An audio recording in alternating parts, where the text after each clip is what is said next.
get it. Welcome to Tea Time with Key. This is about to be the intro right here. Welcome to Tea Time with Key. I'm your host, Key.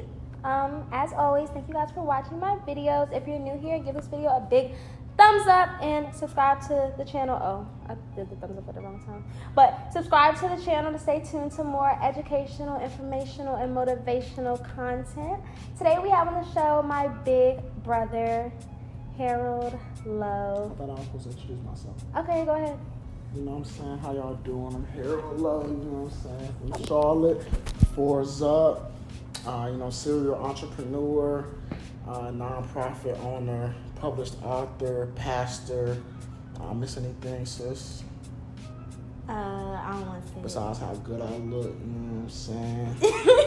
Male model, fashionaire.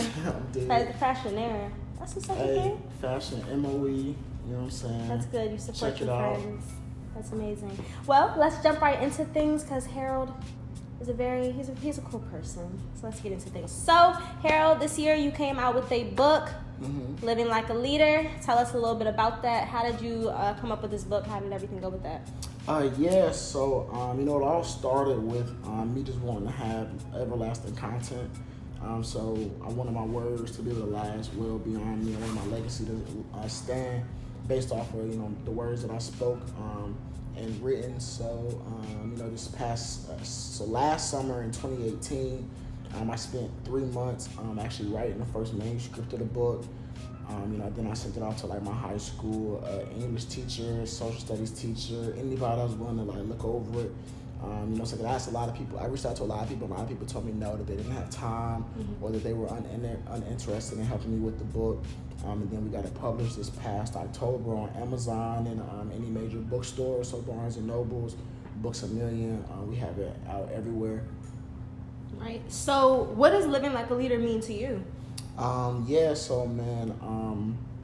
Leadership is an intentional lifestyle that you have to live.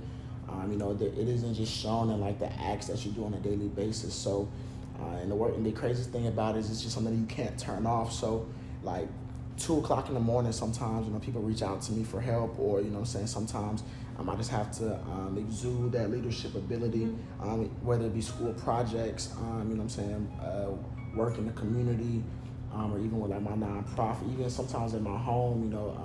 It all comes down to who's willing to make that big decision and who's going to be a role model for people to follow. Right.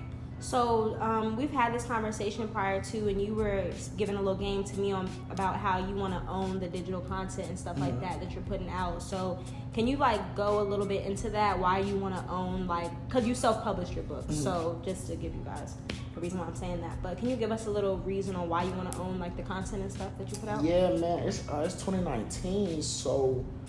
Everything that we do from here on out is gonna last forever. So whether it be the pictures that you post, the music that you make, the books you write, anything you sell, in the internet, on the internet or whatever, and it's all gonna be remembered. So with that being said, the only way for you to control your brand or for your legacy is to be able to control the rights to everything that is that has your name on it.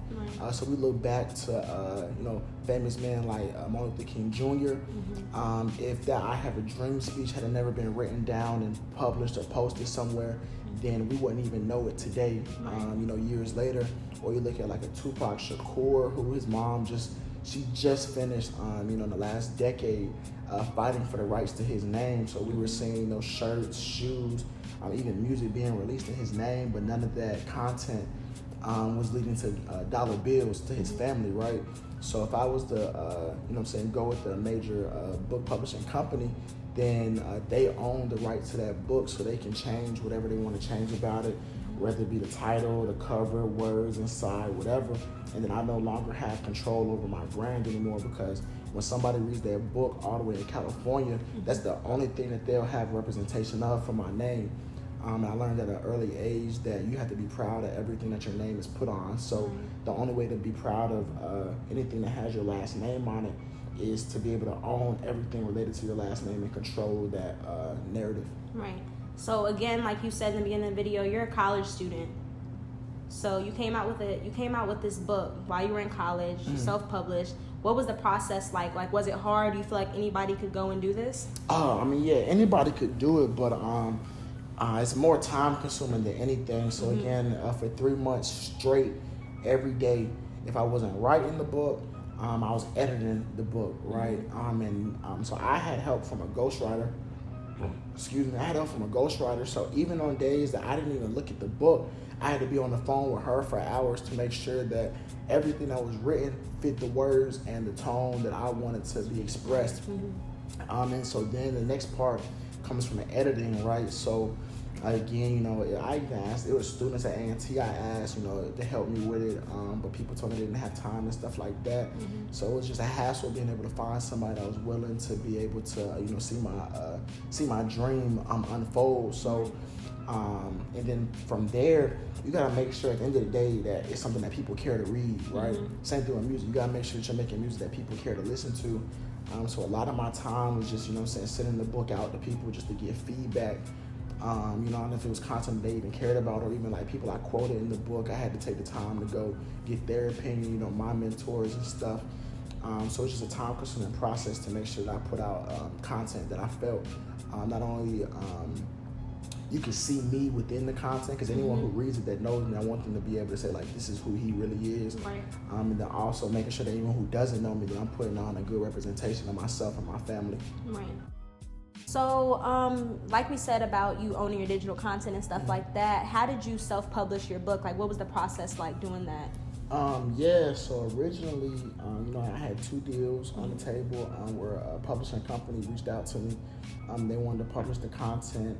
However, but like going with a major company, they have their own changes they want to make to your literature, right, or whatever. And so, me again wanting to own all the rights to everything that has my name on it.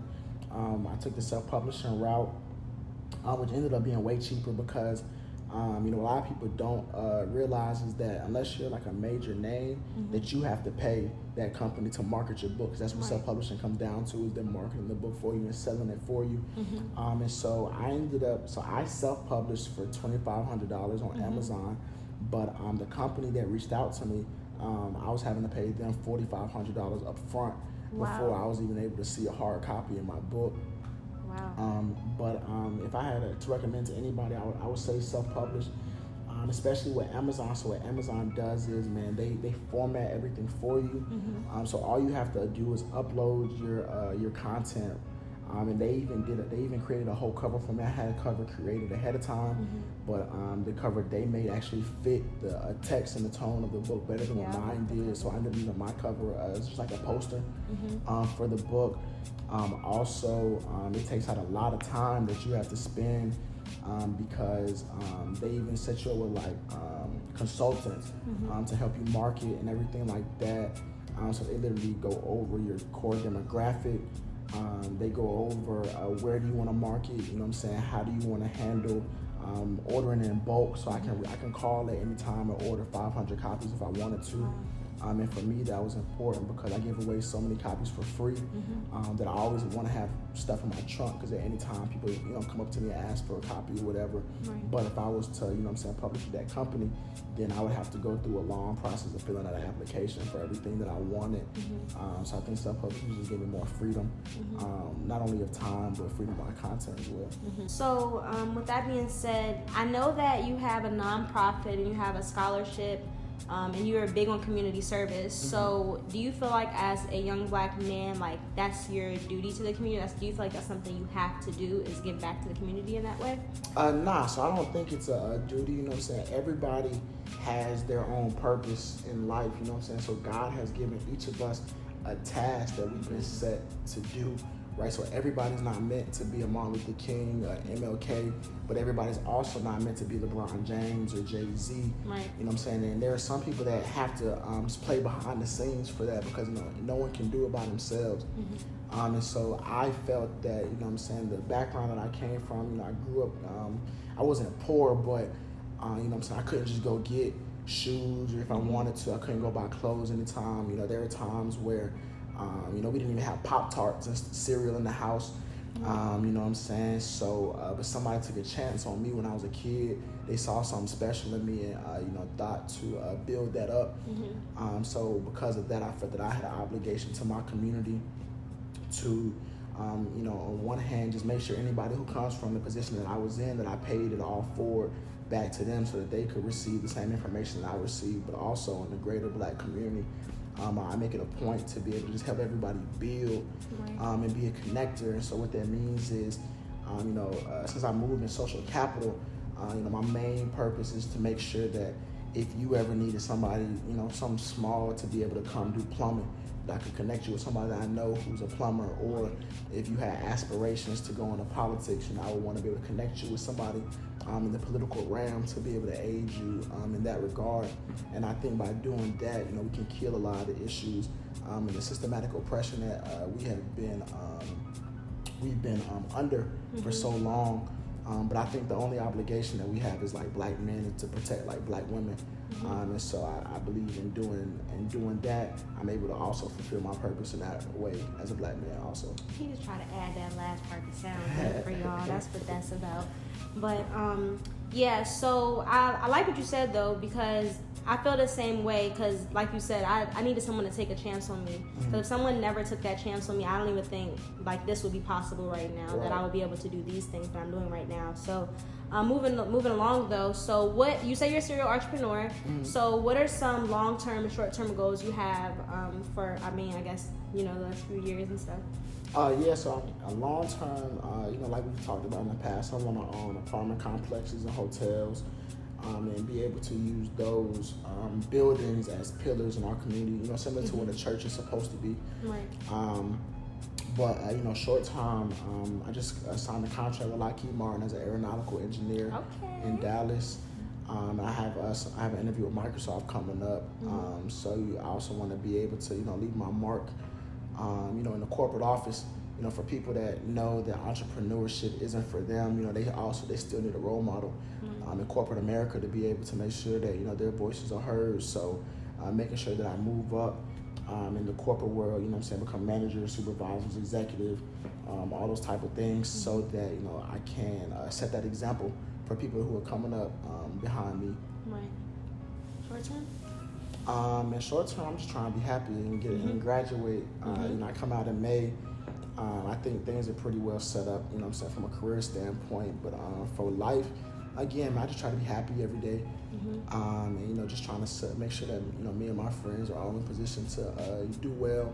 I'll say a short-term goal I do have right now, I want to buy my first commercial property in the next 16 to 24 months and rent out those office spaces and stuff like that. Right.